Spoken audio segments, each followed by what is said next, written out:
황보선의 출발 새 아침. 오늘 진행은 방송인 김재동 씨입니다. 거대 양당 체제 종식 제3지대 공조 주 4일째 이거 제가 할까요? 아니면 그냥 후보님이 하세요? 네, 이렇게 외치고 계신 그러면 주 4일째만 한번 외쳐주세요. 시작.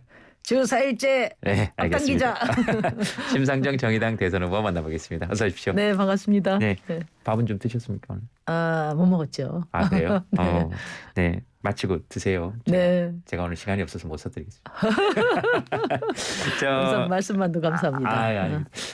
그 선대위 문제 해결하느라고 고민이 많은 것 같던데 먼저 그 심상정 후보의 선대위는 어떤지 한번 좀 여쭤보고 싶네요. 언론에 잘 안 나와요, 심상정 후보 선대위는? 저희는 뭐 지극히 정상적이기 때문에 지극히 네. 잘 안 나오는데 이제 양당이 선대위 두고 지금 우왕좌왕하는 것이 그 후보들의 모습을 비우는 거울 같다. 전 그런 생각이 많이 듭니다. 그러니까 네. 한쪽은 선대위 구성한 지 얼마 되지도 않았는데 지금 다 또 재건축하고 있잖아요. 네. 그리고 이제 또 한쪽은 더불어민주당 얘기하는 거죠? 또 한쪽은 이제 개문발차를 했는데 국민의힘 쪽은 네. 그러니까 제가 먼저 느끼는 거는 이제 정당 후보를 공천하고 또 정부 구성을 준비하고 또 권력을 잡고 또 그 책임을 지는 주체는 정당이거든요. 네. 예. 근데 우리나라는 이게 대통령 후보가 만들어지면 후보 중심으로 선거운동하는 캠프 정당이에요. 예. 네. 그래서 우리 정치가 이렇게 퇴행적이다. 저는 그렇게 보거든요.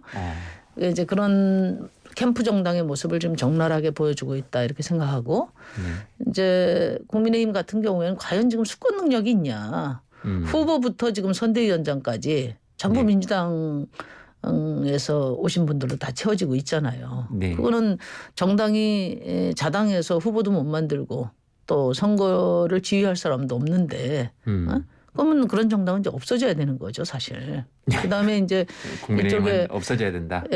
아니 그러니까 집권 능력이 안 집권 되는 능력이 정당이잖아요. 예. 그리고 지금 민주당 같은 경우에는 민주당의 이재명이 아니라 이재명이 민주당이다. 이렇게 이야기하는데 전 그 얘기가 굉장히 불편한 이유가 뭐냐. 지난번에 대장동 사건 때도 내공남불이었단 말이에요. 공은 내 거고 또 민간의 천문학적인 투기 이익을 준 건 남 탓이다 이렇게 했는데 결국은 이제 민주당의 자산은 승계하고 부채는 책임 안 지겠다는 거거든요. 그러니까 그거는 그게 무슨 책임 정치냐.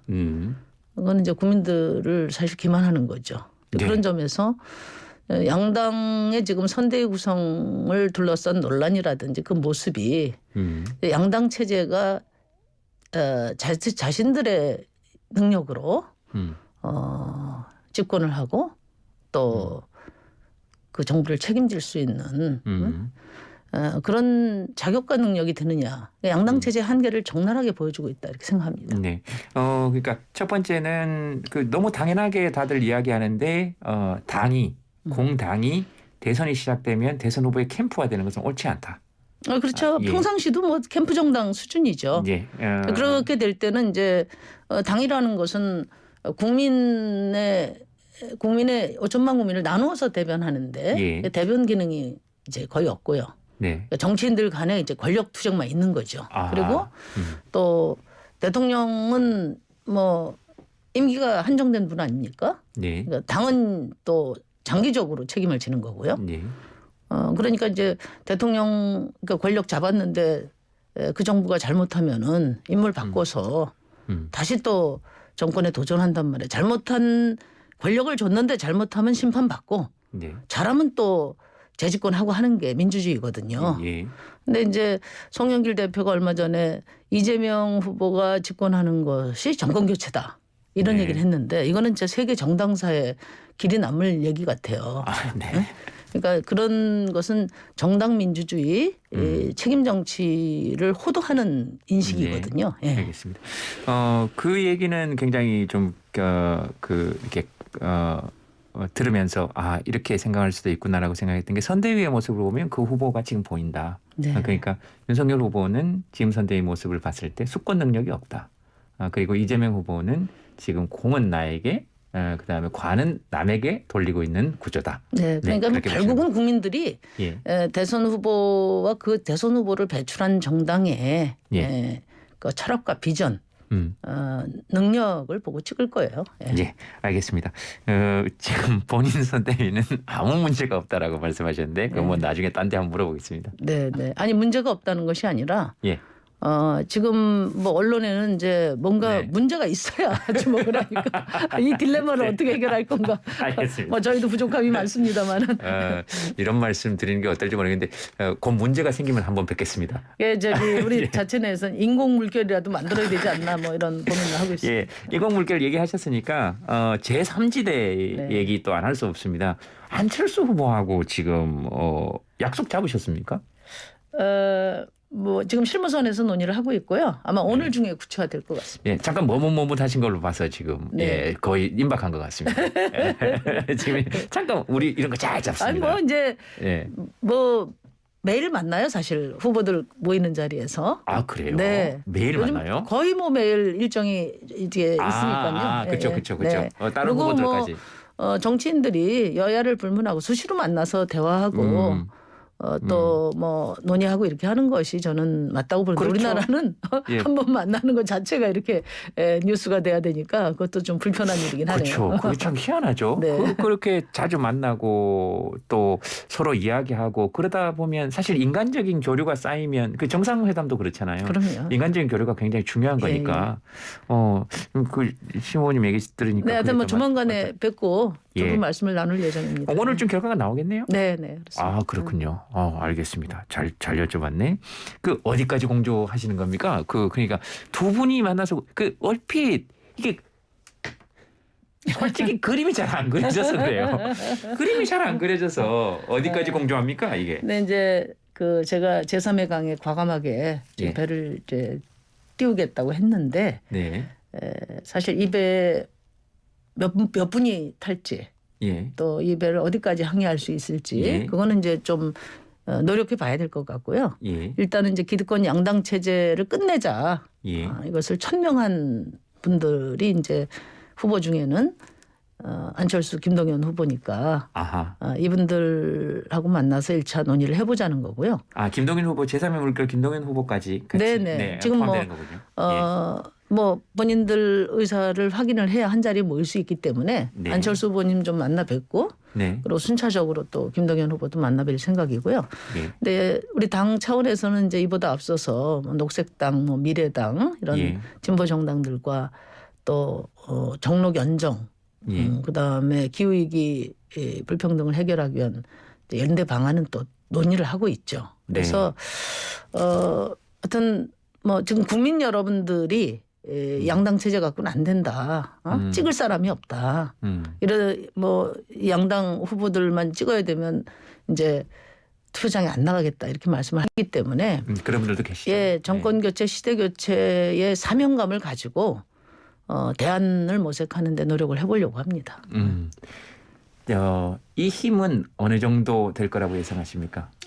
이제 결국은 이제 물 들어올 때 배 띄우라는 말이 있지 않습니까? 결국은 물이 물밀듯이 들어와서 물이 꽉 채워지면은 이 제3지대 호가 양당의 배를 가르고 갈 거라고 저는 봐요. 그 물이 결국은 민심이라고 생각하거든요. 물 지금 어느 정도까지 들어온 것 같습니까? 뭐 아직은 이제 그 계산은 측정은 안 해봤는데 하여튼 5년 전하고는 확연히 다르다고 생각합니다. 확연히 다르다. 네, 제가 후보로 나설 때만 하더라도 엄청 힘들 텐데 또 나섰냐 이렇게 이제 걱정하는 분도 많았는데 대진표가 확정되고 나니까 나오길 정말 잘했다. 안 나왔으면 어쩔 뻔했냐. 또 이번이 기회가 될 것 같다. 이런 격려하는 말씀들이 굉장히 많으세요. 그게 단순한 립서비스는 저는 아니라고 생각하고 특히 바닥 민심은 양당에 대해서는 이제 오만정이 떨어졌다 이렇게 말씀하시는 분이 많이 있습니다. 알겠습니다. 지금 물들이 어쨌든 저 양쪽에서 오만정이 떨어진 물들이 지금 들어오고 있다. 근데 이제 결국은 이제 그 대안으로서의 역량을 갖추는 것이 또 저희의 책임이죠. 예. 그 대안으로서의 제3지대가 가질 수 있는 역량을 또 의심하는 분들도 많으니까. 근데 일단은 이제 제 경험으로는 저를 네. 기준으로 보면 뭐 도덕성이나 또 비전이나 정책이나 의제 주도력이나 뭐 자격 있다 충분히. 그런데 뭐 6석 갖고 대통령 될 수 있냐? 또 대통령 돼서 국정 운영할 수 있냐?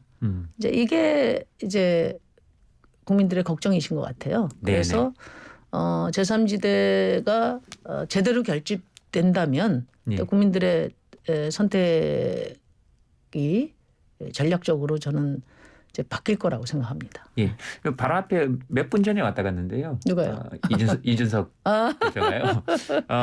국공 합작이다. 어차피 깨진다 이렇게 얘기했습니다. 지금 차 타고 가면서 듣고 있을지 모르니까. 이준석 예. 그 대표가 아주 감이 빠른 분이에요. 그래요. 네. 제3의 물결이 제 세차할 거라는 거. 제3의 물결이 물밑들 밀려올 가능성이 있다는 것을 이미 간파하신 것 같아요. 그러니까 이렇게 경계를 하는 거다. 근데 중요한 거는 우리 이제 노 대표님이 생전에 그런 말씀하셨어요. 외계인이 쳐들어올 때는 싸우던 사람도 힘을 합쳐야 된다. 근데 저는 이제 지금의 거대 양당 체제는 이제 좀비 같은 상태가 됐다고 보거든요. 자체적으로는 집권을 해서 책임질 능력이 안 되는데 뭐 작은 당 거 뺏고 그다음에 또 뭐 인물 업어오고 이렇게 해서 지금까지 생명을 유지하고 있는 거 아니냐. 서로 수혈해가는 지금 좀비 같은 상태다. 그래서 이런 좀비를 잡는 데는 힘을 합쳐야 된다. 그래야 미래를 도모할 수 있고 또 각자 국민에게 책임질 수 있다. 그런 생각으로 지금 제3지대 모색을 해보고 있습니다. 네, 제3지대 모색하는데 이런 질문이 어떨지 모르겠습니다만은 지금 이준석 대표한테는 말을 좀 아끼신 것 같습니다. 뭐 빠르다, 그렇게 경계해라, 알았다, 나는 뭐 내 갈 길 간다 이런 말씀이신 것 같고 민주당과의 관계, 더불어민주당과의 관계 안 물어볼 수 없는데 진보 진영 단일 대우를 위해 정의당과의 우호적 관계 신경 써야 한다. 더불어민주당에서 이런 반응 나오고 있다고 합니다. 어떻게 생각하십니까? 근데 뭐 가능성 있습니까? 진보 진영 단일 대우 말씀하셨는데 민주당이 진보라고 생각하는 국민들이 이제 많지 않으세요? 심상정 후보도 민주당 진보라고 생각하지 않으시는 겁니까? 네, 그런 낡은 진영론에 이제 저와 정의당은 더 이상 아무런 관심이 없다. 아무런 관심이 없다. 네. 알겠습니다. 민주당, 더불어민주당 더 이상 진보가 아니다. 예. 그러니까 국민의 삶을 어떻게 선진국으로 만들까? 오직 이 한 가지 가지고 그 중심으로 힘도 모으고 또 이제 정치도 바꾸고 그렇게 하겠습니다. 더불어민주당과 그러면 그 합치거나 이번 대선에서 단일화를 할 계획은 없다. 네, 아니 뭐 저만의 평가가 아니라 지난 재보선 때 우리 국민들이 평가를 내리셨어요. 내로남불 정치라고. 네. 그러니까 촛불로 세워진 정부인데 그러면 모든 정치 평가의 기준이 판단의 기준이 시민이어야 되거든요. 촛불 시민. 근데 그동안 더불어민주당과 정부의 판단 기준은 국민의힘이었단 말이에요. 국민의힘보다 나쁘지만 않으면 된다. 이렇게 정치를 해왔기 때문에 결국 국민들 가슴 속에 많은 이제 좌절감을 준 거죠. 네. 주 4일째 여쭤볼 수 없습니다. 만약에 심상정 후보가 대통령이 되면 저같이 지금 5일 대타하는 사람, 월화수목금 하는 사람도 월화수목만 하는 겁니까? 네. 그렇습니까? 지금은 근데 수요일 날 쉴 건지 금요일 날 쉴 건지 지금 뭐 논쟁이 치열합니다. 중간. 그러면 뭐 돈이나 이런 거는 어떻게 되냐, 뭐 수당이나 그런 걱정이 사실 제일 많을 거 아닙니까? 주 4일째? 네. 근데 이제 어떻게 됩니까? 뭐 주사일제가 지금 뭐 당장 됐냐, 또 5인 미만 사업장 같이 어려운 데는 어떻게 되냐, 잘 나가는 데만 득보는 거 아니냐, 또 임금 깎이는 거 아니냐, 뭐 여러 가지 이제 우려들이 있는데 일단 중요한 것은 세계 10위권의 선진국 시민이 당연히 누려야 될 권리다. 그래서 시민들이 이걸 제일 공약으로 밀어 올리셨어요. 그리고 시대정신이라는 것 곧 시민들의 열망이 모여진 게 시대정신이기 때문에 정치권은 이 요구를 받아 안아서 가급적 빠른 시일 내에 전 국민 주사일제가 될 수 있도록 이제 노력해야 된다는 말씀 먼저 드리고요. 일단 이제 뭐 임금 삭감 얘기는 생산성이 떨어질 때 하는 얘기거든요.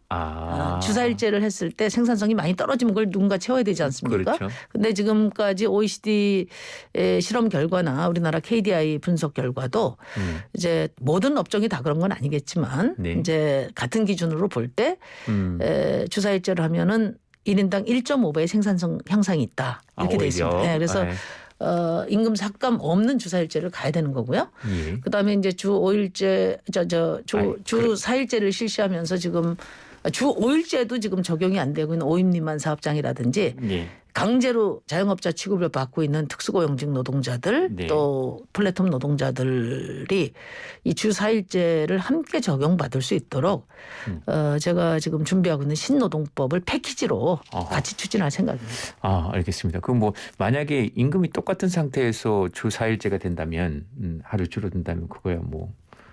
예. 이제 다양한 실험을 해야 될 것 같아요. 만약에 저를 대통령을 뽑아주시면 예. 대통령 직속으로 주사일제 시민 추진단을 구성을 해가지고 한 1년 반 정도 예를 들면 지금 8시간 근무를 정상적으로 하는데 네. 그리고 여성 밀집 사업장, 이교대 사업장, 그다음에 보건의료 사업장 같이 지금 방역을 책임지고 있는 사업장, 예. 기후위기 극복을 위해서 가장 먼저 전환이 돼야 될 그런 화력발전소 같은데 이런 데 있잖아요. 이런 데를 시범 실시를 해서 네. 그 통계를 바탕으로 해서 해보고. 로드맵을 만들겠다 이런 거고 이제 예를 들면 뭐 월요일 날 오후에 출근한다든지 금요일 날 오전까지만 하는 4.5일제 예. 또 하루에 6시간씩 닷새를 일하는 뭐 이런 방법 예. 다양한 로드맵들이 업종에 따라서 이렇게 구상될 수 있다 이렇게 생각해요. 예, 알겠습니다. 모병제라든지 어디에 대선 후보들이 집중해야 되나 이런 질문들까지 가려고 했는데 시간이 벌써 나누다 보니까 다 됐네요. 네. 인사 말씀 부탁드리겠습니다. 네. 이제 우리 시민들의 삶이 선진국으로 가는 게 중요하다. 지금 대선 후보들이 청년들 많이 만나고 있는데 저도 많이 만나고 있습니다. 예. 제가 가슴 아픈 것은 이번 대선 때 새롭게 추가된 청년 공약이 청년 정신치유센터예요. 네. 누가 우리 청년들을 이렇게 만들었나 무거운 책임감으로 임하고 있다는 말씀 드리고요. 청년들 뭐 후보들이 뭐 이러저런 공약 내는 거 다 귀에 안 들어온다. 내 노력으로 내 인생을 밀고 갈 수 있게 기회의 창을 열어달라. 저는 기득권의 과감한 재조정을 통해서 청년들의 기회의 창을 열어줘야 되겠다 이렇게 생각하고 있습니다. 예, 나와주셔서 진짜 고맙습니다. 잘 들었습니다. 감사합니다. 네, 고맙습니다. 고맙습니다.